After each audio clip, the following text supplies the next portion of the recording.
मोहब्बत हो गई तुमसे। अंकल, मैं युवान से शादी नहीं कर पाऊंगी। मैं यह शादी तोड़ रही हूँ। प्लीज युवान को बता दीजिएगा। आपका दिया हार और कंगन मैं अभी आपके ऑफिस में दे जाऊंगी। नमस्ते। अपने मंगेतर युवान के पिता को फोन पर शादी से इनकार कर भाविशा को यूं लग रहा था मानो उसके हाथ पैरों से जान निकल गई हो।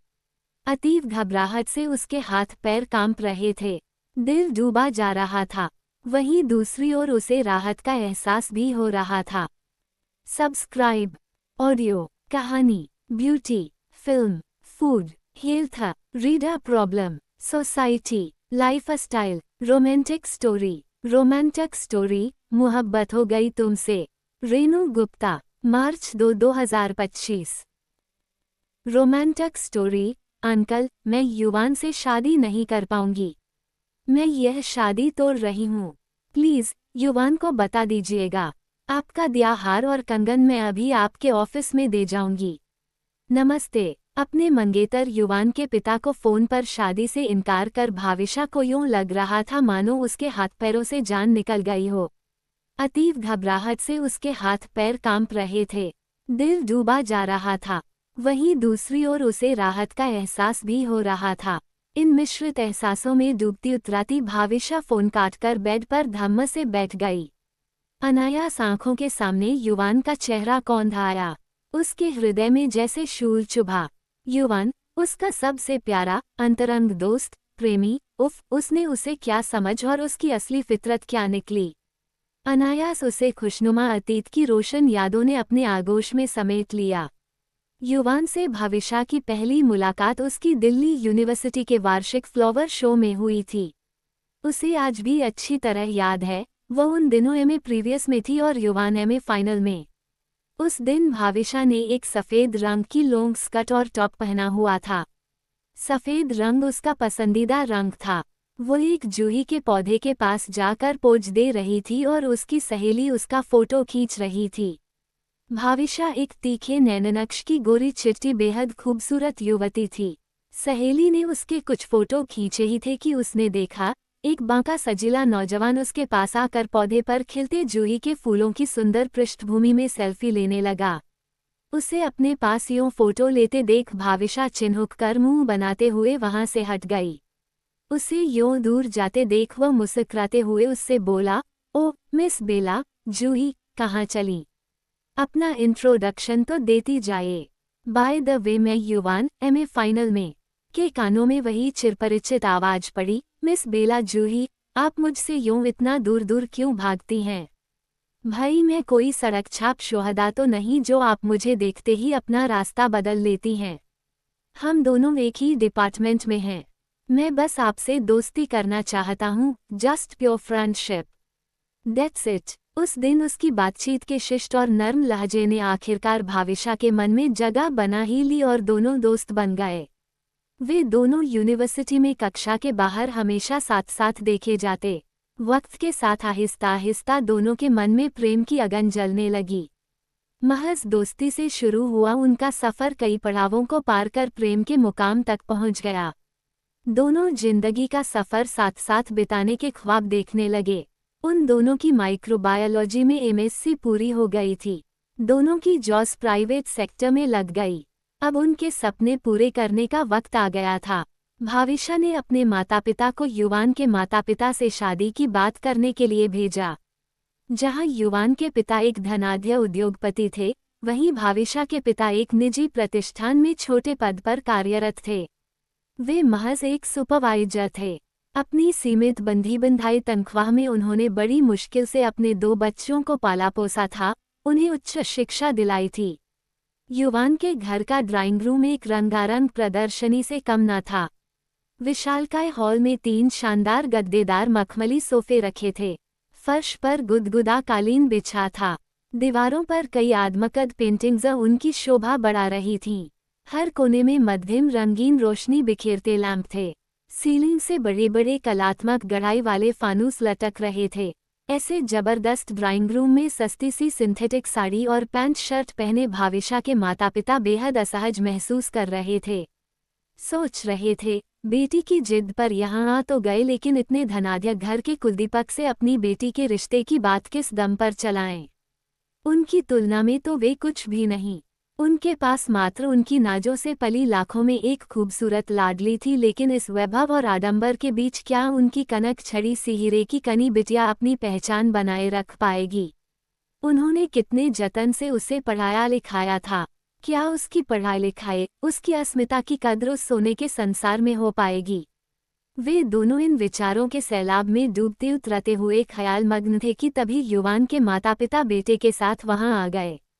कदककुलफ लगे पेस्टल आसमानी कुर्ते पाजामे में सुदर्शन भव्य शख्सियत के स्वामी युवान के पिता को देख भाविशा के पिता ने हकलाते हुए उन्हें नमस्ते की। उनकी जीभ तालू से चिपक गई थी। ठीक यही हाल भाविशा की मां का था। महंगी साड़ी और हीरों के गहनों में युवान की ठसकेदार मां को देख कुछ लम्हों तक उनके मुंह से कोई बोल न फूटा। फिर अचकचाते हुए उन्होंने युवान की मां और पिता को नमस्ते की। युवान के पिता पहले ही बेटे की भाविशा से विवाह की मंशा जानकर उसके माता पिता और उनके परिवार की पृष्ठभूमि के बारे में विस्तृत पड़ताल करा चुके थे। उनके अनुसार भाविशा जैसी गरीब परिवार की लड़की से उनके इकलौते बेटे का विवाह उनके लिए हर तरह से घाटे का सौदा साबित होगा। यह विवाह संबंध मखमल पर टाट के पैबंद सरीखा होगा। उनके उच्च वर्गीय अभिजात परिचय क्षेत्र में इस रिश्ते को लेकर उनकी बहुत जगह साई होगी। सो वे और उनकी पत्नी दृढ़ प्रतिज्ञ थे कि वे हर लिहाज से इस बेमेल शादी को कतई नहीं होने देंगे। पर युवान की भाविशा से विवाह की जिद के मद्देनजर वे ये भी जानते थे कि उन्हें इस मुद्दे को बहुत डिप्लोमेटिकली हैंडल करना होगा, जिससे युवान को इस रिश्ते से होने वाले नफे नुकसान का जायजा हो जाए और वह स्वत इस संबंध के लिए न कर दे। बेटे के सामने युवान के माता पिता भाविशा के पेरेंट्स से बहुत शिष्टता और नरमाई से पेश आए। उनका यथोचित आदर सत्कार किया। भाविशा के पिता ने डरते डरते हाथ जोड़कर भावी समधी से कहा, समधी जी, मैं एक नौकरी पेशा ईमानदार इंसान हूँ। एक निजी संस्थान में छोटी सी नौकरी करता हूँ।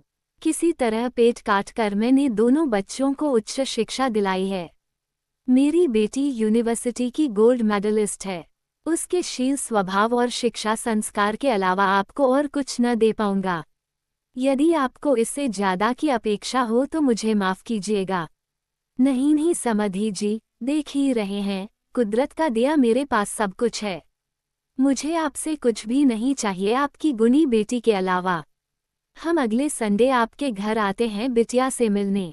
जी मोस्ट वेलकम। आप तीनों अवश्य हमारे घर पधारें। हम आपका वेट करेंगे। अगले रविवार युवान अपने माता पिता के साथ भाविशा के घर पहुंचा। भाविशा का छोटा सा दिनहीन 2 कमरों का दड़बेनुमा फ्लैट देख युवान का चेहरा भी उतर गया।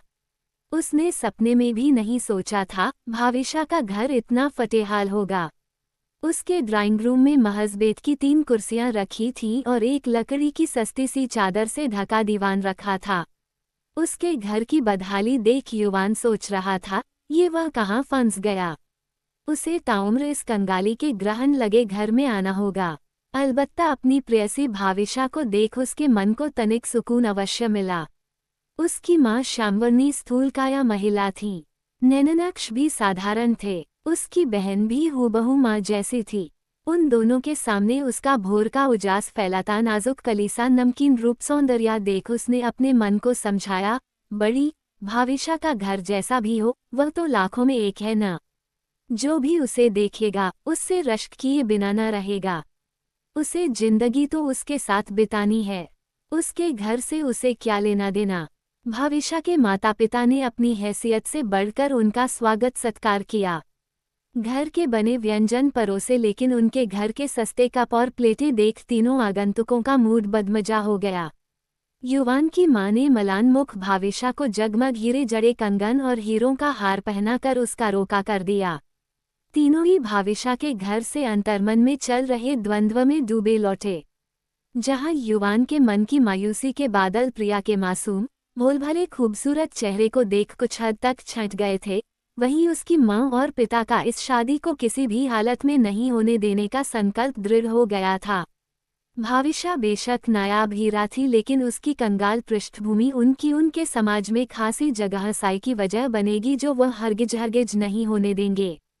रोके के अगले दिन युवान के ऑफिस जाने के बाद उसके पिता ने भाविशा के पिता को फोन लगाया। समधी जी, मुझे आपसे एक जरूरी बात करनी थी। जी कहिए। मिलनी में हर बाराती को 10-10 ग्राम का एक सोने का सिक्का चाहिए होगा। हमारे खानदान में आज तक जितनी शादियां हुई हैं, सब में ये रीत निभाई गई है, तो विवश हमें आपके सामने यह मांग रखनी पड़ रही है। उम्मीद है यह मेरे पापा सोच कर हलकान हो रहे हैं कि इतना सब कुछ मैनेज कैसे होगा और तुम्हें लॉन्ग ड्राइव की पड़ी है। बात की गंभीरता को समझ युवान, यह कोई मामूली बात नहीं। अगर तुमने इस लेन देन के मुद्दे पर सीरियस स्टैंड नहीं लिया तो सब खत्म हो जाएगा। भाई मैं क्या सीरियस स्टैंड लूं? तुम क्या चाहती हो मैं अपने पेरेंट्स से लड़ूं? अरे अपने बच्चों की शादी ब्याह में हर पेरेंट की कुछ चाहत होती है। भाई मैं तो उनसे कुछ नहीं बोल सकता। अब बोलो, तुम ड्राइव पर मेरे साथ आ रही हो या नहीं? नहीं तो मैं दोस्तों की तरफ निकल जाता हूँ। तुम लड़कियां भी न अजीब ही होती हैं, हर बात में तुम लोगों को टांग अड़ाने की आदत होती है।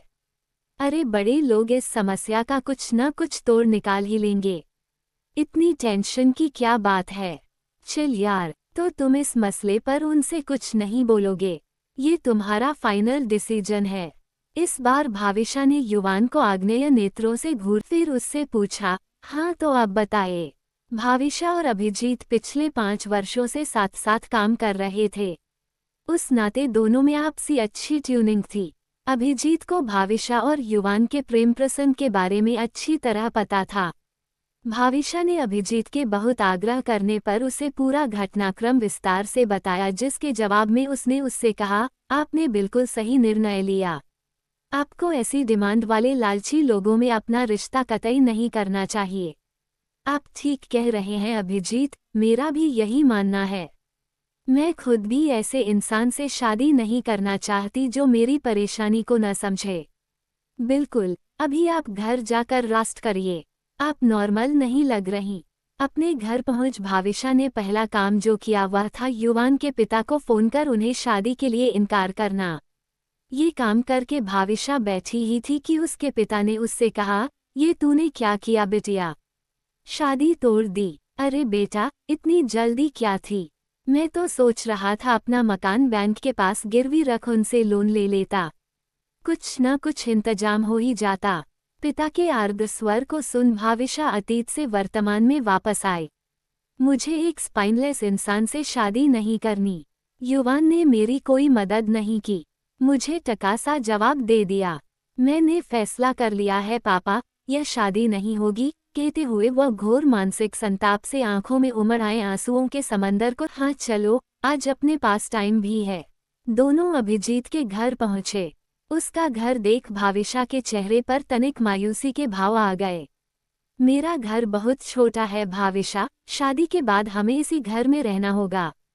रह लोगी इतने छोटे घर में? यह कोई समस्या नहीं, मेरा घर भी बहुत छोटा है, तुम्हारे घर से भी छोटा।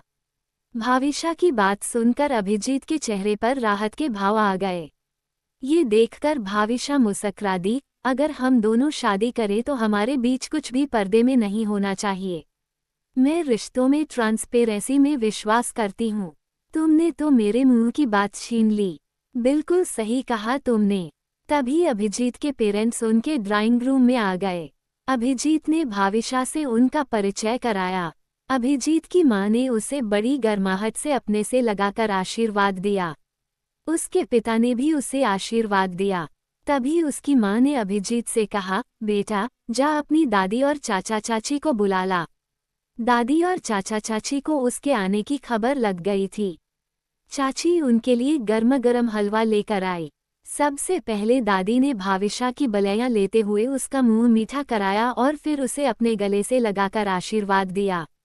अभिजीत की मां ने भी उसे अपने हाथ से बड़े प्यार से खिलाते हुए कहा, तुम पहली बार हमारे घर आई हो, मुंह मीठा कराना तो बनता है। चाची ने भी यही कहते हुए बड़े स्नेह से उसे हलवा खिलाया। तभी अभिजीत की 2 बहनें और चाचा के 3 बच्चे वहां आ गए और उससे बड़ी ही गर्मजोशी से मिले। अभिजीत ने अपनी बहनों और कजिन्स से कहा, चलो भाविशा को अपना पूरा घर दिखाते हैं। उसके कानों में फुसफुसाया, मेरी दोनों बहनों की शादी अगले माह ही है, तो बहनों के जाने के बाद उनका ये रूम हमें मिल जाएगा। भाविशा सबके साथ करीब 2 घंटे रही। उसे यह महसूस ही नहीं हुआ कि वो अभिजीत के घर वालों से पहली बार मिली है। उसे अभिजीत के घर वाले, खासकर दादी और उसके पेरेंट्स, बेहद अच्छे लगे। अपनी जिंदगी की बेहतरीन दोपहरी उनके साथ बिता वह अपने घर लौटी। अभिजीत भाविशा को उसके घर ड्रॉप करने आया और उसके माता पिता से मिला। वहीं उसने उन सब को बताया कि उसके ऊपर खुद उसके अपने परिवार और दादी, चाचा, चाची और उनके 3 बच्चों की जिम्मेदारी है। उसके चाचा एक दुर्घटना के बाद से डिप्रेशन में चले गए थे और वे अभिजीत के घर वालों को इतने अपनेपन और प्यार से एक छत के नीचे रहते देख वह उन सब के सोने से खरे मीठे स्वभाव के प्रति आश्वस्त हो गई थी कि जिम्मेदारियों के बावजूद अभिजीत के साथ उसकी जिंदगी खासी सुखद होगी। सुबह ऑफिस में अभिजीत के कैबिन में जाने पर उसने भाविशा से कहा, मैडम, इस नाचीज को आपने अधर में लटका रखा है। प्लीज अपना फैसला सुनाने की जहमत करें। अरे इतनी जल्दी क्या है जनाबे आली, थोड़ी प्रतीक्षा करें, फैसला भी आ जाएगा। प्यार के मीठे जज्बे से लबालब अपनी आंखों को शैतानी से गोल गोल घुमाते हुए भाविशा ने जवाब दिया, अच्छा जी, तो ये बात है। मुझे मेरा जवाब मिल गया। मेरे बिना कुछ बोले, हुजूर, हमने अच्छों को ओवर कॉन्फिडेंस से मात खाते हुए देखा है। मैडम, इस नाचीज को लिफाफे से उसके मजमून की खबर लग जाती है। अच्छा जी, इतना भरोसा? भाविशा ने इस बार खिलखिलाते हुए पूछा। जी जी, आपकी इन झील सी गहरी आंखों ने आपका राज उगल दिया, कहते हुए अभिजीत ने भाविशा के हाथ पर अपना हाथ रख दिया। दोनों प्रेमियों के चेहरे शिद्दत की मोहब्बत की रोशनी से दमक उठे।